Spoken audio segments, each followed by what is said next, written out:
Hello everyone, my name is Govind and currently I'm working as a data analyst in Ad and Analytics, and I welcome you all to this video. So in this video I'm going to tell you how can you create a heat map like this using Power BI. So heat map is a visual where you show the values in the form of color. So basically your goal is to show the intensity of the values in the form of colors. So where there are the larger values, so you highlight that value in darker colors, and where there are short values like 3 3 here you can see, so you highlight it with some lighter colors so that you can analyze your data in an more efficient way. Because if I see here on my left side, I cannot compare my numbers at a glance. I have to go one by one to check for the bigger values. But if I create this kind of visual, then I can easily track my data and can derive the insights out of it. So basically the dataset that I am using for creating a heat map is a website traffic data. So for each row represents one visitor on my website on particular date, time, and from which source and from which device type and location the visitor visited my website. And here I have created some calculated column for my ease. So basically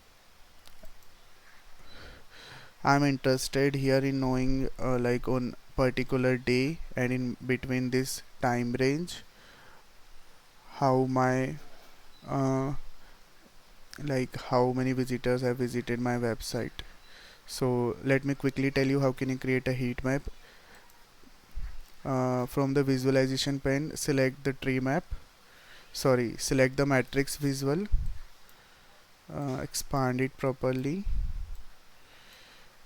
open your data set, and in rows drag R column, and in columns field drag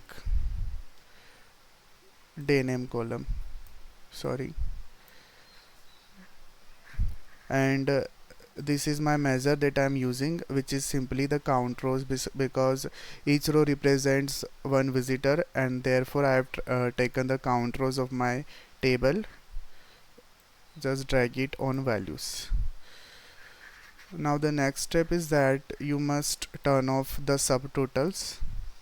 So turn off the subtotals, then go to your measure and right click on this, go to conditional formatting and choose background color.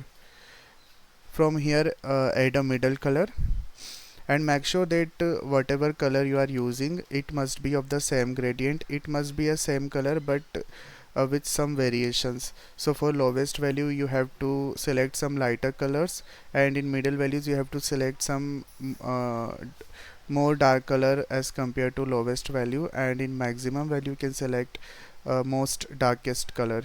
So let me quickly tell you the example. So here in the lowest value I am using the blue gradient, I am choosing 60% lighter, and for middle I am choosing some dark color. Suppose let's take this, and for the highest value I am taking this color. Click on OK.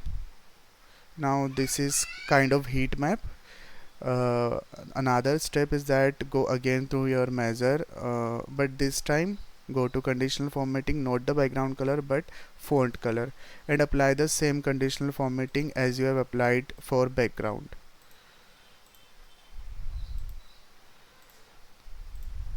Click on OK. So you can see your heat map is now much clear and visible. You can do next settings, go to grid section in the format pane and turn on the horizontal and vertical grid. You can set width to 5, and in vertical also set the width to 5.